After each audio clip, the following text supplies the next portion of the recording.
성경 봉독하도록 하겠습니다. 오늘 보실 하나님 말씀은 요한복음 8장 1절에서 11절 말씀. 사모님 성경책. 요한복음 8장 1절에서 11절 말씀. 제가 봉독하겠습니다. 요한복음 8장 1절에서 11절 말씀입니다. 예수께서 감람산으로 가시니라. 아침에 다시 성전으로 들어오시니 백성이 다 나아오는지라 앉으사 그들을 가르치시더니 서기관 자가 바리새인들이 음행 중에 잡힌 여자를 끌고 와서 가운데 세우고 예수께 말하되 선생이여 이 여자가 가늠하다가 현장에서 잡혔나이다. 모세는 율법에 이러한 여자를 돌로 치라 명하였거니와 선생은 어떻게 말하겠나이까. 그들이 이렇게 말하면 고발할 조건을 얻고자 하여 예수를 시험함이로라. 예수께서 몸을 굽히사 손가락으로 땅에 쓰시니 그들이 묻기를 마지 아니하는지라. 이에 일어나 이르시되 너희 중에 죄 없는 자가 먼저 돌로 치라 하시고 다시 몸을 굽혀 손가락으로 땅에 쓰시니 그들이 이 말씀을 듣고 양심의 가책을 느껴 어른으로 시작하여 젊은이까지 하나씩 나가고 오직 예수와 그 가운데 섰는 여자만 남았더라. 예수께서 일어나사 여자 외에 아무도 없는 것을 보시고 이르시되 여자여 너를 고발하던 그들이 어디 있느냐? 너를 정죄한 자가 없느냐? 대답하되 주여 없나이다. 예수께서 이르시되 나도 너를 정죄하지 아니하노니 가서 다시는 죄를 범하지 말라 하시니라. 네, 우리 오늘 요한복음 8장 1절에서 11절 말씀 가지고 감싸주시는 하나님이라는 제목을 가지고 하나님 말씀 나누도록 하겠습니다. 여러분, 우리 하나님이 어떤 하나님이시냐면요, 우리를 감싸주시는 하나님이시라는 거예요.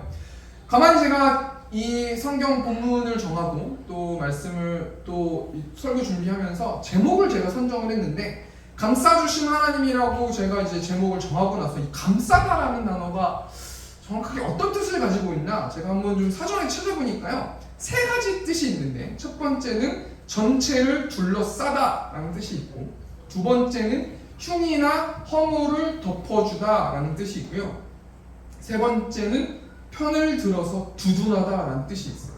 또 이 말씀으로 적용해 보면요, 우리 하나님께서는 하나님의 성도들의 흉이나 허물을 덮어주시는 분이시고, 또 우리 하나님께서는 다른 영혼들도 사랑하시고 세상에 있는 사람들도 사랑하시지만 특별히 성도들을 편을 들어서 두둔해 주시는 분이 우리 하나님이시고 그 하나님이 감싸주시는 하나님이시다 라는 생각이 들고 제목을 이렇게 붙였는데요.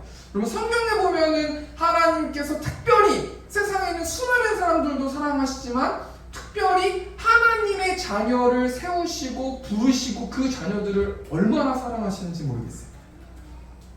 창세기 16장 말씀 보면요, 아브라함의 가정에 대해서 나오는데, 여러분 너무 많이 잘 아는 본문이기 때문에 아브라함이 자신의 아내 사레도 있고요, 또 몸종 하갈도 있거든요. 근데 하갈이 임신하게 되면서 사라를 막 핍박하고 멸시한단 말이에요. 그래서 사라가 본부인이 너무 화가 난 거예요. 그래가지고 여차여차해가지고 사라가 소위 말해서 애들 말로 이 사라가 몸종 하갈을 막 갈구는 거 아닙니까? 못 살게 구는 거 아닙니까? 그래서 하갈이요, 집을 그냥 나가버렸어요. 그리고 나서 하갈이 당황하고 있었겠죠. 그때 하나님께서 하갈에게 찾아와 주셔가지고 뭐라고 말씀하시냐면요, 창세기 16장 9절 말씀 보면 여호와의 사자가 그에게 이르시되 내 여주인에게로 돌아가서 그 수하에 복종하라. 여러분, 우리 하나님께서는 질서의 하나님이시기 때문에요, 여주인 사라에게 가서 너는 종이기 때문에 복종해야 된다. 소위 말해서 우리가 쉽게 말하면 너가 많이 건방졌구나, 이런 이야기랑 똑같단 말이에요. 그리고 먼저 여주인에게 돌아가라고 정확하게 말씀을 하신 다음에 그 다음부터 이제 하갈을 위로해 주시고 감싸 주시는데, 우리 10절 말씀 보니까 여호와의 사자가 또 그에게 이르되 내가 내 씨를 크게 번성하여 그 수가 많아 셀 수 없게 하리라. 여러분, 지금 하갈이 내쫓겼어요. 근데 하갈 그 뱃속에 누가 있어요? 아들이 있는 거 아닙니까? 하갈이요, 자신을 혼자 몸뚱이면은 그래도 어떻게 뭐 광야나 이런 데서 유리하면서 살면 되는데 지금 자녀가 있단 말이에요. 그러니까 이 하갈 입장에서는 자신의 아들, 자신의 딸일지 아들일지 이때는 몰랐겠지만 아무튼 자신의 자식이 어떻게 될지에 대해서 굉장히 많이 걱정을 했단 말이에요. 그런데 하나님께서 감싸주시면서 뭐라고 말씀하세요? 내 씨를 크게 번성하게 해주실 거다. 여러분, 하갈에게 지금 이거보다 큰 위로와 이거보다 크게 감싸주시는 어떤 내용이 뭐가 있겠습니까? 너의 아들은, 너의 자녀는 정말 크게 번성할 거고 잘 될 거고 승승장구할 거고 굉장히 많은 자들이 될 것이다 라고 말씀해 주셨다라는 거예요. 그리고 나서 11절 말씀 보면 또 어떻게 하나님께서 감싸주시냐면요, 여호와의 사자가 또 그에게 이르되 내가 임신하였은즉 아들을 낳으리니 그 이름을 이스마엘이라 하라. 이는 여호와께서 내 고통을 들으셨음이니라. 여러분, 지금 아들까지 잘 되게 해준다고 하나님께서 말씀하세요. 그때 하갈이 마음이 어떻겠어요? 하나님, 그럼 저는요? 그럼 저는 어떡합니까? 그럼 저는 어떡합니까? 저 어떻게 살아갑니까? 그렇게 막 내면 안에서 막 불이 막 일어나지 않겠습니까? 지금 갈 바를 알지 못하고 지금 나와 있는 거 아니겠습니까? 그때 하나님께서 하갈에게 어떻게 감싸주시는 거예요? 너의 마음을 안다 이거 아닙니까? 너의 고통을 알고 나는 너를 공감하고 있고 너가 무엇을 생각하는 것도 알고 너가 무엇을 걱정하는 것도 알고 너가 탄식하는 것도 다 안다. 난 너의 모든 것을 다 안다. 지켜보고 있다 라고 공감해 주신다는 거예요. 그리고 나서 12절 말씀 보면 하나님께서 어떻게 하갈을 감싸주시냐면요, 그가 사람 중에 들나귀 같이 되리니 그의 손이 모든 사람을 치겠고 모든 사람의 손이 그를 칠지며 그가 모든 형제와 대항해서 살리라 하니라. 너의 아들 이스마엘은 너처럼 주인한테 묶여있는 인생이 아니라 들나귀처럼 막 뛰어다니면서 너희 아들은 자유롭게 크게 번성하면서 잘 살 것이다 라고 위로해 주신다는 거예요. 여기 이 말씀 통해서 우리 뭘 생각해 봐야 돼요? 우리는 하나님의 성도가 되었어요. 예수 그리스도를 믿음으로 우리는 하나님의 성도가 되었거든요. 하나님의 자녀가 되었단 말이에요. 근데 하나님께서요, 예수님을 통해서 자녀만 삼아주시는 게 아니라 그 한 영혼 한 영혼의 그 자녀들을 감싸주시고 안아주시고 편들어주시고 두둔해주시고 흉이나 허물을 덮어주신다는 거예요.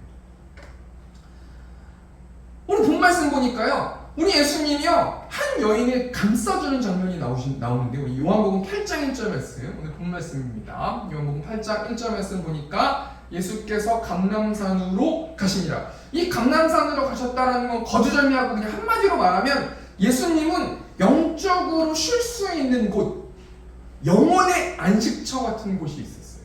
소위 말해서 기도하는 곳이죠. 저로 따졌을 때는 저의 유일한 안식처가 저희 가족도 없고 저희 친구도 없고 저희 동역자들도 없고 성도도 없는 사우나. 전 거기가 저희 유일한 안식처거든요. 그 탕에 들어가가지고 하나님과 대화할 때 울기도 하고 웃기도 하고 기뻐하기도 하고 슬퍼하기도 하거든요. 그러면서 재충전의 시간을 갖거든요. 우리 예수님께서도요 감람산이라는 곳에 가셔서 재충전하시고 안식을 누리시고 아마 사명에 대해서 사역에 대해서 계속해서 하나님과 대화하셨을 것 같아요. 그리고 나서 2절 말씀 보면 어떤 말씀이 나옵니까? 아침에 다시 성전으로 들어오시니 백성이 다 나오는지라 앉으사 그들을 가르치시더니. 아침에 다시 성전으로 들어오셨대요. 성전에 들어오셔서 뭐 하셨어요? 그들을 가르쳐 주셨대요. 여기서 말하는 그들이 어떤 자들이냐? 이 백성인데요. 이 백성은 어떤 자들이냐면 원어를 보니까 라우스라는 단어인데요. 이 단어가 어떤 뜻을 가지고 있냐면 언약 백성이라는 뜻을 가지고 있거든요. 그러니까 예수님께서 재충전의 시기를 갖고 성전에 들어오셨을 때 언약 백성이라고 생각하는 백성들이 예수님께 나와서 예수님의 가르침을 받았다라는 거예요. 여러분, 언약 백성이라는 것은 무엇을 의미하는 거예요? 무리들과 다르다고 이 사람들은 생각했어요. 무리들은 그냥 예수님을 찾아가가지고 자신의 결핍을 해결받기 위한 사람들이 무리들이고요. 이 언약 백성은 하나님과 정말 자신들이 친밀하고 하나님이 정말 자신들을 사랑하고 자신들만 사랑한다고 생각하는 사람들이 여기서 나오는 이 언약 백성이란 말이에요. 근데요, 이 언약 백성은 하나님에 대해서 엄청나게 잘 안다고 생각하는 사람들이 언약 백성인데요. 하나님이 지금 뭘 가르치고 계십니까? 하나님의 나라에 대해서 가르치고 계세요. 이틀 전인가요? 그 재난 문자 하나 왔잖아요. 여러분 다 오셨는지 모르겠는데 아마 오셨겠죠? 대한민국의 국민들이니까. 이 재난 문자 내용이 뭡니까? 북한에서 추정 미상 물체를 보냈다는 그 문자의 메시지였는데요. 그러면서 이 문자를 받고 또 뭐 영상이나 이런 거 유튜브나 이런 거 보면서 자연스럽게 북한에 대해서 좀 보게 됐거든요. 근데 참 신기한 게요. 그 탈북민들이 뭐 하는 어떤 영상이었는데 저희 나라 최남방이랑 북한이랑 전 잘 모르겠지만 20km인가요? 30km 차이 안 나겠죠? 몇십 킬로 차이가 안 나는 걸로 알고 있는데요. 그 북한, 저희랑 거리가 그렇게 멀지 않는 그 북한의 삶이랑 지금 우리 남한의 삶은요 너무도 달라요. 그 이유가 여러분 뭔지 아시겠습니까? 거기서는 김정은이라는 사람이 통치하고 여기서는 김정은이라는 사람이 통치하지 않기 때문에 그렇거든요. 한 나라가 누가 그 나라의 국민들을 통치하느냐에 따라서 삶의 질이 완전히 다르다는 거 아니겠습니까? 그렇기 때문에요. 누가 통치하는 거에 따라서 다르지만 그럼 우리나라를 생각해 봤을 때 우리나라 대통령이 통치한다고 하지만 뭐 다 그런 건 아니겠지만 그렇다고 해서 우리나라가 너무나 행복하고 기쁘고 밝은 완벽한 나라입니까? 그런 건 아니거든요. 그러니까 뭘 말하는 거냐면요. 예수님께서 하나님의 나라를 가르쳐 주셨다는 거는 북한의 김정은이 지도하고 통치하는 나라도 완전한 나라가 아니고요. 이 땅에 대통령이나 또는 다른 정치인들이나 다른 사람들이 통치하는 나라도 완벽한 나라가 아니거든요. 결국 예수님이 뭘 말씀하시는 거냐면 예수님은 완전한 하나님이 통치하시는 하나님의 나라에 대해서 가르치시고 계시다는 거예요. 이 말씀 다 알고 있는 거 아니겠습니까? 근데 이 말씀을 통해서 우리가 무엇을 좀 생각해보고 묵상해보기 원하냐면요. 지구 안에는 완벽한 나라도 없고 완벽한 사람도 없어요. 그런데 참 신기한 게 뭔지 아십니까? 여기에 나오는 언약 백성들은 자신들은 완벽한 하나님의 자녀라고 생각했다는 거예요. 분명히 뭔가 기도하고 내가 열심히 경건 생활하고 정말 내가 열심히만 하면은 난 정말 완벽하게 하나님의 나라의 백성처럼 살아갈 수 있다고 착각하는 사람들이 정말 많다는 거예요. 근데 여러분 그거 아시겠습니까? 우리가 생각해 볼 때 우리가 아무리 뭔가 노력한다 할지라도 땅에 완벽한 나라는 없어요. 왜 그렇습니까? 이 나라의 백성들이 지구에 있는 모든 사람들이 다 죄인이기 때문이에요. 완벽한 사람이 아니고 완벽한 사람들이 모여있는 국가는 완벽할 수 없기 때문에 완벽한 나라는 없다는 거예요. 그런데 가만히 우리의 삶을 생각해보면 정말 뭔가 노력해가지고 난 완벽해. 난 하나님하고 친해. 나는 뭔가 저 사람들보다는 내가 더 친해. 저 사람들은 저렇고 난 이래. 저 사람들은 이렇고 난 이래. 저 사람들은 저렇고 나는 완벽해. 은근히 우리가 생각하고 있지 않는다는 거예요. 그 사람들에게 하나님께서 어떻게 하십니까? 하나님의 나라를 선포하고 계시다는 거예요.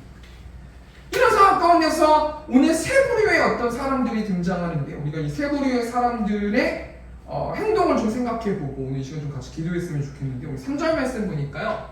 서기관들과 바리새인들이 음행 중에 잡힌 여자를 끌고 와서 가운데 세우고 첫 번째 부류의 사람들이 어떤 사람들이냐면 서기관과 바리새인들인데 이 서기관과 바리새인들은 한마디로 말해서 어떤 사람들이냐면 율법주의자들이라는 거예요.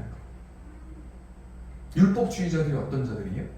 율법을 준수함을 통해서 내가 하나님과 나와의 관계를 올바르게 맺을 수 있다고 생각하는 사람들.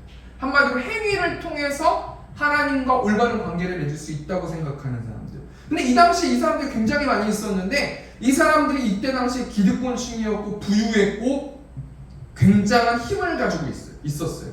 그런데 예수님께서 어느 순간에 나타나셔가지고 너희가 말하는 율법으로 의롭게 되는 것은 말도 안 되는 것이다 라고 말씀하시면서 은근히 이 사람들에게 핀잔을 주기 시작하는 거예요. 그래서 이 사람들이요 굉장히 곤란하고 자신의 갑줄이 끊길까라는 생각을 해서요 예수님을 굉장히 미워하면서 예수님을 고발하길 원했어요. 그래서 어떻게 행동했어요? 이들이요? 음행 중에 있는 여자를 잡아왔어요. 여러분 이 사람들이 음행 중에 있는 여자를 관찰하고 그 여자를 현장에서 잡고 그 여자를 예수님께로 끌고 오고 그 여자를 가운데에 세웠단 말이에요. 이 율법주의자들이 왜 음행 중에 잡힌 여자를 이렇게까지 해가지고 끌고 왔습니까? 요한복음 8장 5절 말씀 보니까 모세는 율법에 이러한 여자를 돌로 치라 명하였거니와 선생은 어떻게 말하겠나이까. 여기 핵심 포인트가 뭐냐면요, 모세는 율법에 라는 단어예요. 이 사람들은요, 자신의 어떤 논리와 자신의 어떤 그 율법의 완전함, 율법의 우월성을 나타나기 위해서요, 모세의 율법에 이렇게 나왔기 때문에 이 여자를 돌로 치는 것이 마땅하다. 근데 이 사람들이 생각했을 때는 율법을 완성하기 위해선 다른 영혼들이 돌로 치임을 받고 죄인들이 죽어도 상관이 없다라는 것을 암묵적으로 설명하는 겁니다.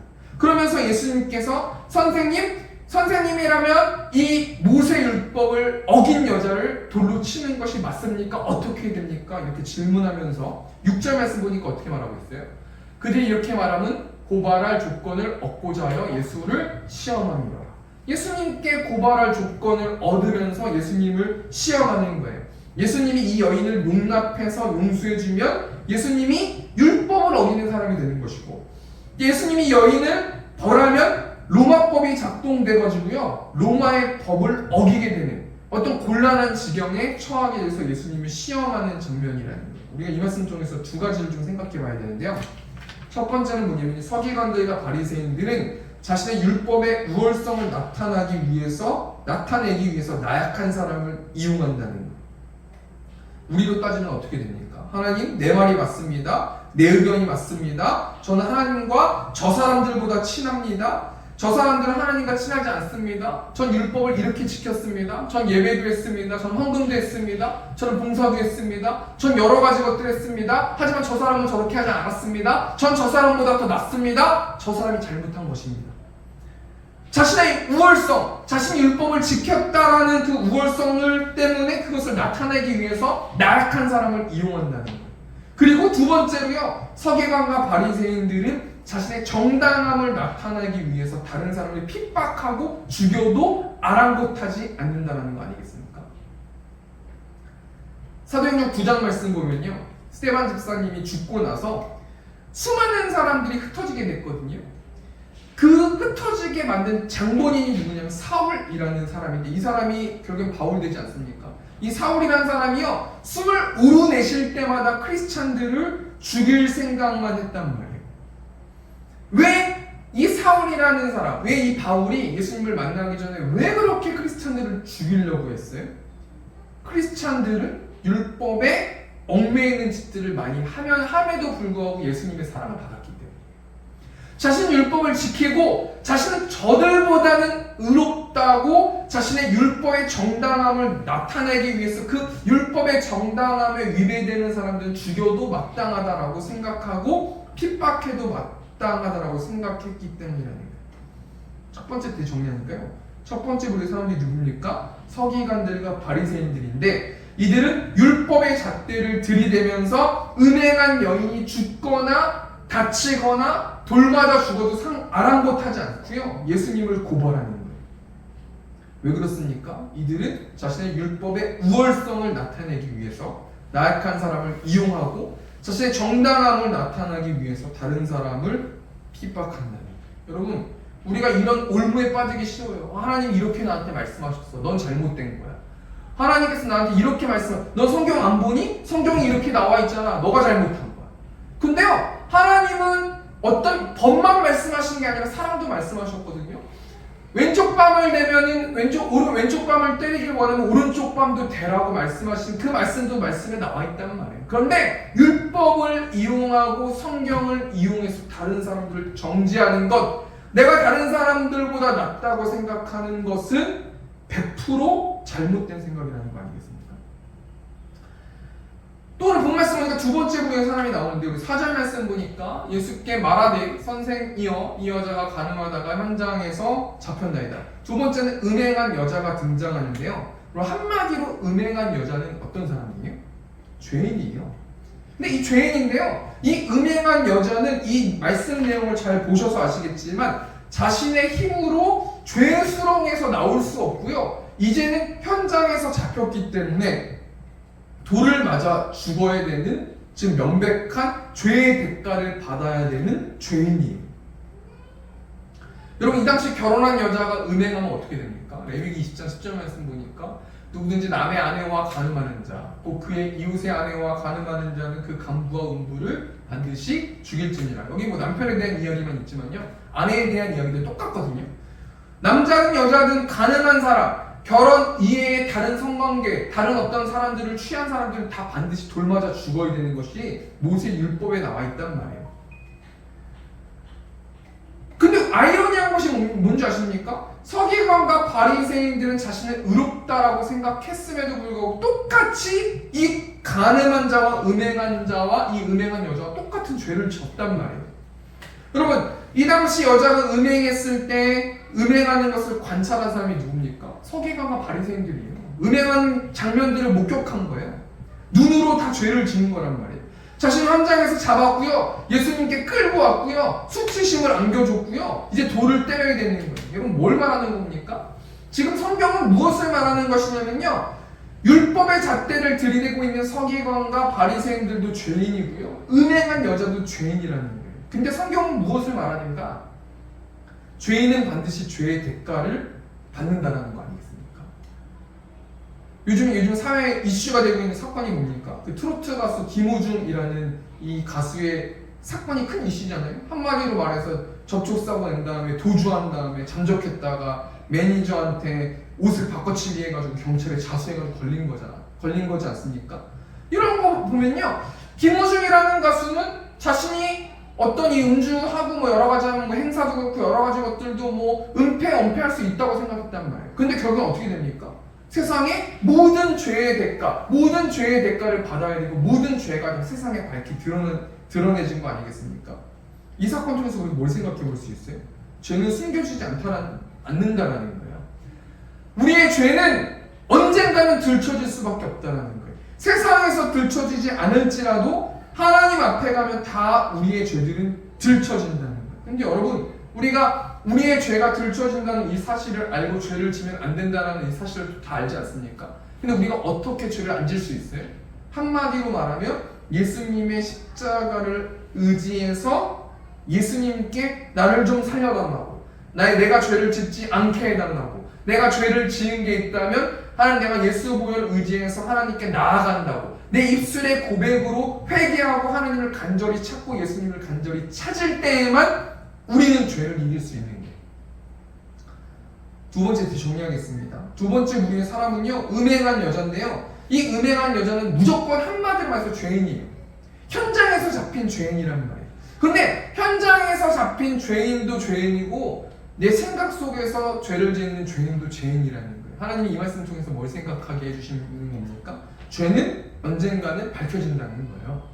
그렇기 때문에요, 죄를 안 지길 원한다면 또는 죄를 지었다면 예수 보혈 의지해서 내 입술의 고백으로 회개할 때만 그 죄가 없어지지, 내가 회개하지 않으면 그 죄는 사라지지 않을 것이다. 그리고 그 죄가 울무가 돼서 가시가 돼서 너의 마음을 찔 것이다, 찔릴 것이다 라고 말씀해 주신다는 거예요. 우리 마지막 세 번째 분의 사람은 누구입니까? 한마디로 말하면 예수님이신데요, 6절 말씀 보니까요, 그들이 이렇게 말하는 고발할 조건을 얻고자 하여 예수를 시험하미러라. 예수께서 몸을 굽히사 손가락으로 땅에 쓰시니, 7절 말씀 보니까 그들이 묻기를 마지 아니하는지라. 이에 일어나 이르시되 너희 중에 죄 없는 자가 먼저 돌로 치라 하시고, 예수님이 등장하시는데 예수님이 지금까지 했던 이야기를 말씀하시는 거죠. 너희 모두가 죄인이라는 거예요. 너희 중에 죄 없는 자가 먼저 돌로 치라 라고 말씀하시면서 예수님이 음행한 여자에게 어떻게 행동하십니까? 우리 10절 말씀,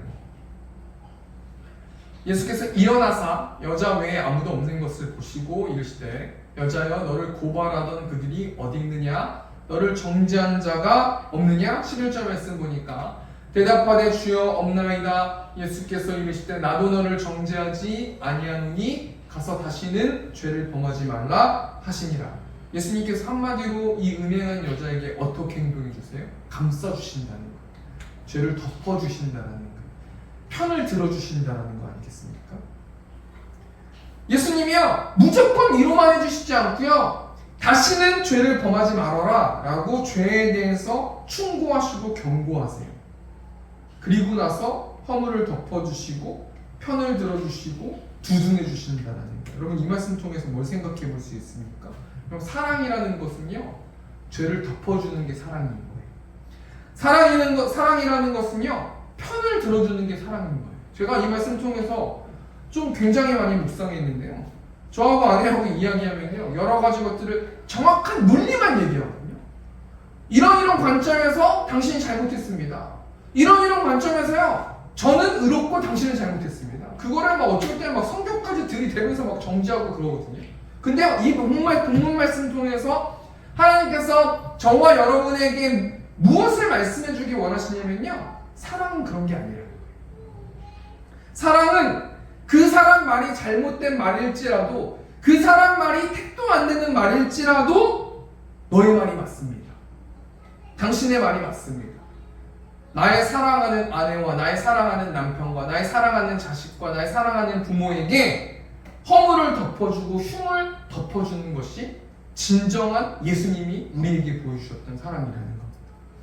세 번째 정리하니까요, 세 번째 부류의 사랑은 예수님이 사람이시기도 하고 하나님이시기도 한데요, 예수님은 율법학자들을 한 말씀으로 쫓아내주시고요, 음행한 여자를 먼저 감싸주셨어요. 여러분, 예수님이 음행한 여자의 죄를 인정해 주신 겁니까? 아니거든요. 예수님 관점에서 봤을 때는 율법학자들이나 음행한 여자들이 똑같은 죄인이에요. 예수님이 십자가를 지셔서 인류의 모든 죄들을 구속하실 것이기 때문에 음행한 여자를 감싸주셨는데요. 여러분, 사랑이 무엇입니까? 사랑은 예수님처럼 사람을 감싸주는 것, 내 편 들어주는 게 사랑이라는 거예요. 이 말씀을 정리하겠습니다. 그리고 본 말씀은 예수님이 성전에서 하나님의 나라를 가르치고 계실 때 율법학자인 서기관과 바리새인들이 음행한 여자를 잡아요. 세 부류의 사람들에 대해서 이야기했습니다. 율법학자, 서기관, 바리새인, 그 다음에 음행한 여자, 예수님에 대해서 말씀드렸는데, 우리 적용하면서 우리는 이 말씀을 통해서 무엇을 놓고 기도해야 됩니까? 말씀을 묵상하고 설교를 준비하면서 나에게도 자범죄들이 있고 우리 성도님들도 자범죄들이 있지 않습니까? 음행한 여자에 대해서 굉장히 많이 묵상했는데요, 음행한 여자도요, 어떤 관점에서 보면 양심이란 게 있기 때문에 그 죄를 짓지 않으려고 노력했을 것 같아요. 그런데 자신의 마음보다 죄가 힘이 더 세기 때문에 죄를 받아들여서 틈이 조금 난 그 사이에서 죄가 들어와서 침투했기 때문에 죄를 이기지 못하고 어떡하지 하다가 결국에는 음행의 죄를 범했던 것 같다라는 묵상을 했어요. 그럼 우리가 죄와 싸워서 승리하려면 어떻게 됩니까? 예수 안에 거해야 된다는 거예요. 나의 안에 거하나 나는 너의 하나님이니 모든 환난 가운데 너를 지켜주실 것이다. 두려워하지 말아라. 너가 죄가 있으면 두려움이 찾아올 거지만 너가 내 안에만 거한다면 난 너를 도와줄 것이다. 놀라지 말아라. 너의 손을 잡아줄 것이다. 내가 너를 지명해서 불러서 너를 성도라 세웠다. 내 것이라. 너는 내 것이고 나는 너의 하나님이고 내가 너를 보배롭고 존귀하게 여기고 너를 감싸주는 나는 너의 하나님이다. 우리 찬양 가사 생각하시면서요, 우리 시간 잠잠히 좀 기도했으면 좋겠어요. 우리 각자 좀 기도했으면 좋겠습니다. 하나님, 내가 하나님의 사랑을 구현하지 못하고 하나님의 사랑을 오해하고 착각해서 내가 옳게 말하고 내가 옳게 뭔가를 타인에게 말하면 그 사람이 바뀔 거라 내가 그렇게 착각했습니다. 하나님 용서해 달라고 우리 이 시간 잠잠하게 기도하시다가 돌아가셨으면 좋겠는데요. 이 시간 먼저 찬양하겠습니다.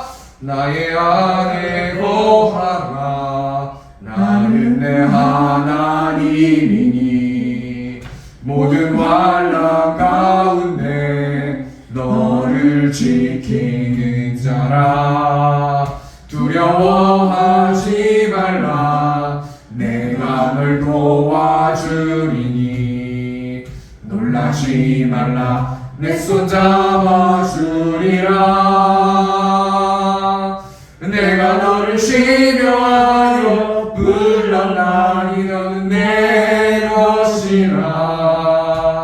내 것이라. 너의 하나님이라. 내가 너를 보배롭고 존귀하게 여기노라. 너를 사랑하는 내 여호와라. 내가 너를 지명하여 불렀나니 너는 내 것이라. 내 것이라. 너의 하나님이라.